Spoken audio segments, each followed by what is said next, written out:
सभी छोटे बड़े श्रोताओं को सुनीता भटनागर का प्यार भरा नमस्कार। ऑडियो स्टोरीज के हमारे चैनल कहानी जगत में आप सभी का स्वागत है। हिंदी कहानियों की श्रृंखला में आइए आज सुनते हैं सपना मांगलिक जी द्वारा रचित कहानी फटी जीन्स। अरे रुक तो, ये क्या भेष बनाकर जा रहा है? अरे हमारी नाक कटवाएगा क्या? ठहर बदमाश, तू ऐसे नहीं सुनेगा। आर्यन आगे आगे और देवी जी पीछे पीछे। चूहे बिल्ली के यह कारनामे हमारे घर के लिए नए नहीं हैं, बल्कि रोज की सी बात हो चुके हैं। अब तो जब तक यह माँ बेटे की चीख पुकार और नोक झोंक सुन न लूं, लगता ही नहीं कि अपने घर आ चुका हूँ। किशोर होता बेटा आज़ादी चाहता है और माँ उसे अपने पल्लू से बांधे रखना चाहती है। कभी दोनों वकील बनकर क्रॉस एग्जामिनेशन करने लगते हैं और मुझे जज बनाकर दोनों ही मुझसे उम्मीद करते हैं कि मैं उनके ही हक में फैसला सुना दूं। खैर, आज यह टॉम एंड जेरी एक जीन्स पर झगड़ रहे हैं जो देवी जी एक ब्रांडेड शोरूम से कल ही लेकर आई थी, और जनाब आर्यन ने उसे बड़ी ही बेरहमी से जगह जगह से काट कर उसे नया लुक दे दिया था। और अपने उसी कारनामे को यानी उसी फटी जीन्स को पहनकर कॉलोनी में अपने दोस्तों के बीच दिखाने जा रहे हैं। देवी जी महंगे जीन्स के चीथड़े होने से इतना परेशान नहीं है जितना कि सुपुत्र द्वारा सोसाइटी में इस चीथड़ा जीन्स की वजह से इज्जत के चीथड़े होने के डर से परेशान है। फटी जीन्स से मुझे अपने वह पुराने दिन याद आ गए। पुरानी जीन्स और गिटार, हैदर अली के इस गीत को आज भी जब कभी सुनता हूँ ना, तो जीन्स के साथ साथ कॉलेज के दिनों की वह सुहानी यादें फिर से जी लेता हूँ। उस समय इंटर पास करके GLA यूनिवर्सिटी मथुरा में BBA में दाखिला लिया था। क्या क्या मस्तियाँ नहीं किया करते थे हम अपने दोस्तों के साथ। छुप छुप के लगाए गए वह कश और खांस खांस के दोहरा हुआ पेट। उन दिनों कश को गोल छल्लेदार बनाने के लिए अक्सर पान की दुकान से 3 रुपए की एक खरीदना और धड़कते दिल से शतुरमुर्ग की तरह आसपास यूं बार बार नजरें घुमाना कि बेटा कोई देख तो नहीं रहा, नहीं तो घर पर वाट लग जाएगी।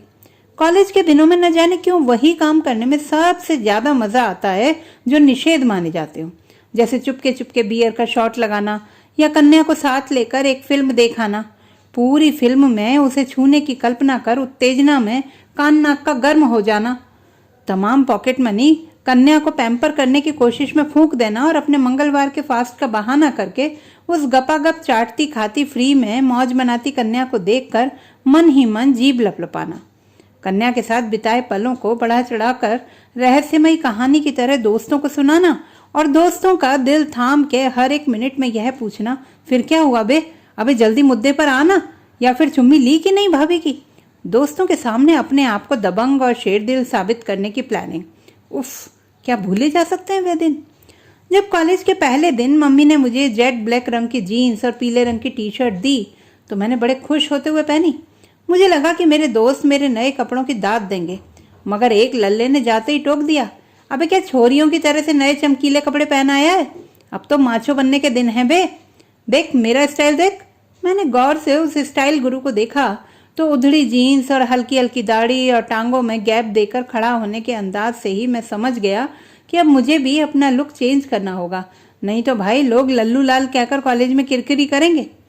उस दिन घर जाते ही जितनी भी जीन्स मैंने पुरानी और फेड होने के कारण पहनना छोड़ दिया था, उन्हें दोबारा पहनने के लिए घर के हर कोने में धूल भरे स्टोर की पोटलियां खोल खोल कर खाक छान मारने का काम भी किया। बड़ी मुश्किल से भूरे से आधे सफेद रंग में तब्दील धूल में नहाई हुई एक अदद जीन्स मिल ही गई। मैं उस जीन्स को लेकर बाहर आया ही था कि माँ ने लपक कर जीन्स मेरे हाथ से लेते हुए कहा, अरे पुरानी जीन्स क्यों ले आया? कल ही बर्तन वाले से इसके बदले चम्मच ले लूंगी, रख वापस पोटली में। मैं माँ से जीन्स छीनते हुए गुस्से में बोला, माँ मेरी जीन्स से आप चम्मच खरीदते हो? आज के बाद मेरी चीजों को हाथ भी मत लगाना। और बड़बड़ाते हुए जीन्स को अपने कमरे में ले गया। जीन्स को बड़े प्यार से झाड़ा, गीले कपड़े से दाग धब्बे पहुंचे। तभी दोस्त की कही बात थॉमसन के बल्ब की तरह मेरे दिमाग में जल उठी कि जीन्स में जब तक बदबू ना आने लगे उसे धोने की भी जरूरत नहीं पड़ती। कुछ लोग 15-20 बार पहनने के बाद भी उसे धोने से कतराते हैं। इसका मैलापन भी एक फैशन है। मैंने जीन्स को सूंघ कर देखा, बदबू तो नहीं थी। अब मैं लगा उसके कमजोर हिस्से को ढूंढने, जिससे कि कोई धागा निकाल कर उसे थोड़ा सा उधेड़ दूं। थोड़ी देर के प्रयास के बाद मैं सफल हो गया और दूसरे दिन मैं भी माचो लुक में अब कॉलेज अपने दोस्तों की दाद लेने पहुंच ही गया। यह बात और है कि मेरी फटी जीन्स शाम होते होते अपने मूल स्थान से ऐसी फटी कि दोस्तों का हंसते हंसते बुरा हाल हो गया और मैंने फिर कभी फटी जीन्स न पहनने की कसम खाई। बचपन से युवावस्था में कदम रखने के इस सबक के साथ दूसरा सबक सीखा बंदियों को ताड़ने का। डेनिम के जांघों से चिपके छोटे छोटे निक्कर पहनकर कौन कितनी खूबसूरत लगती है।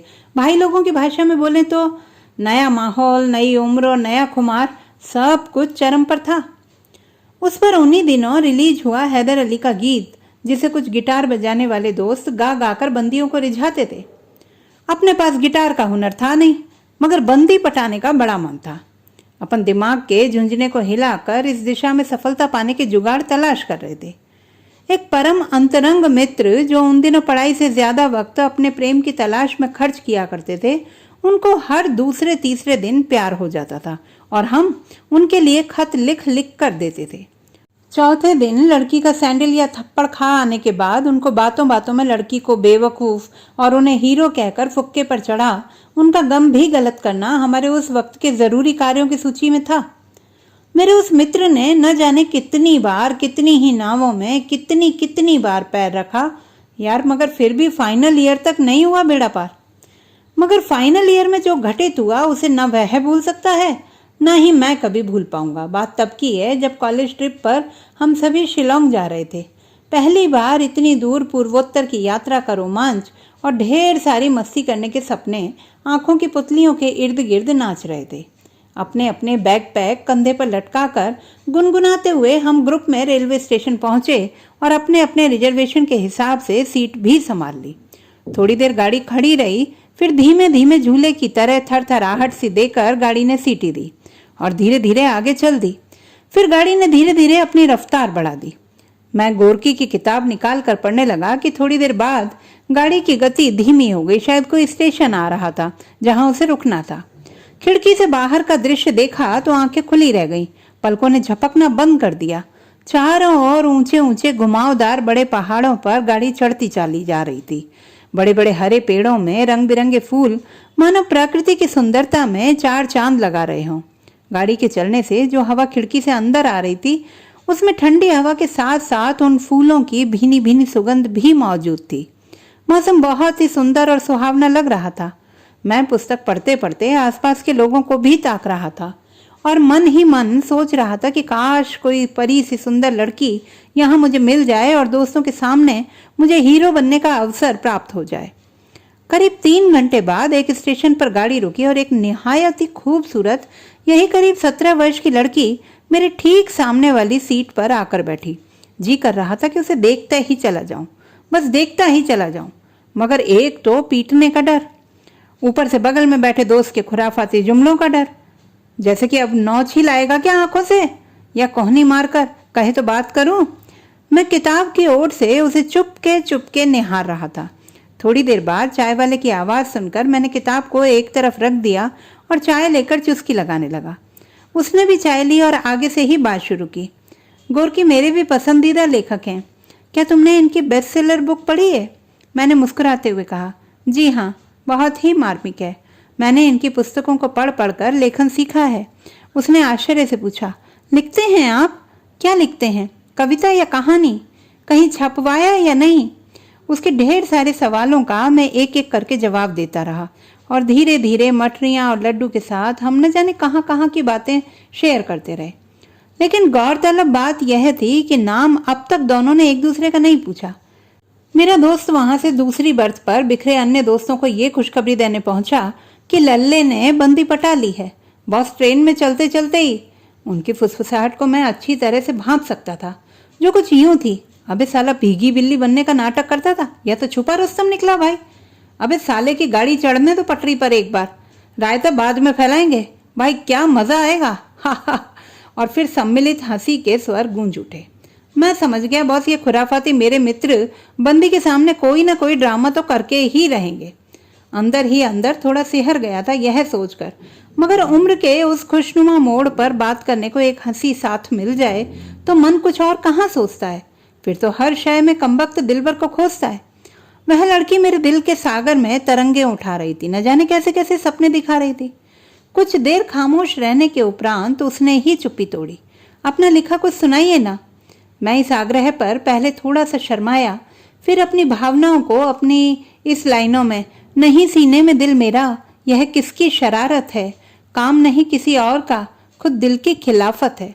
वो एक के बाद एक शायरी की फरमाइश करती रही, मेरे हर शेर पर मुझे दाद देती रही। उसने बताया कि वह भी लिखने का शौक रखती है, और फिर तो एक शेर यहाँ से और एक शेर वहां से। मुझे उसमें अब जन्मों का साथी नजर आने लगा था।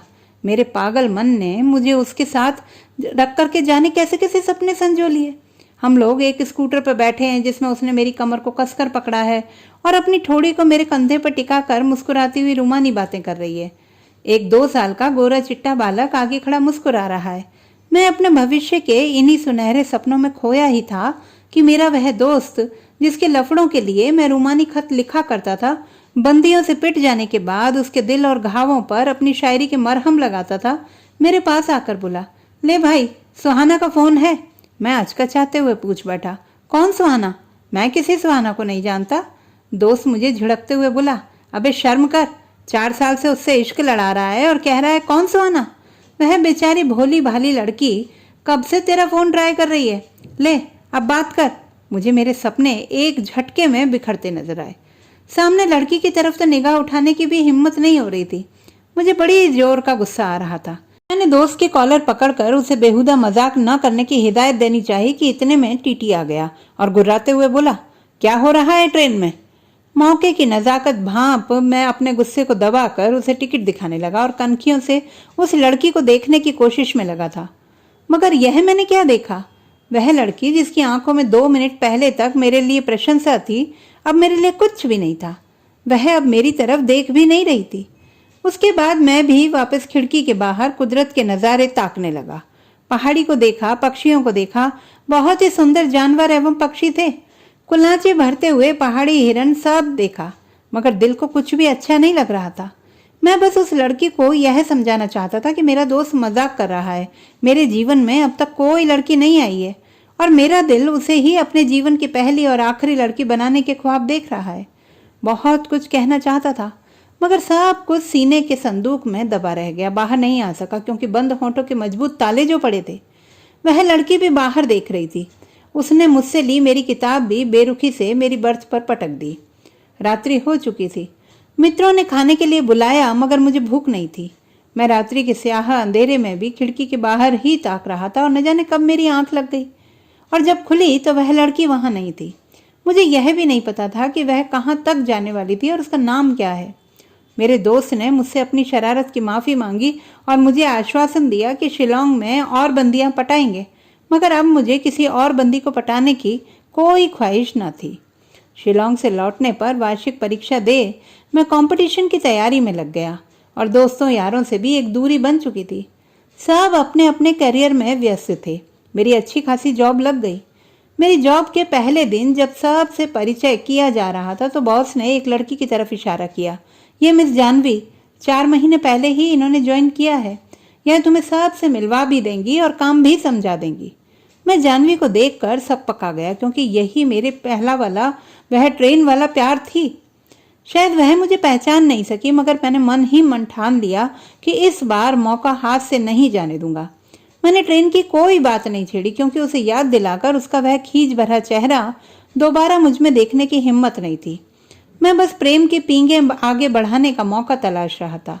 शाम को ऑफिस खत्म होने के बाद मैंने उससे घर ड्रॉप करने के लिए पूछा, मगर उसने यह कहते हुए मना कर दिया कि उसके मंगेतर उसे लेने आने वाला है और अगले 2 महीने के बाद ही उसकी शादी है।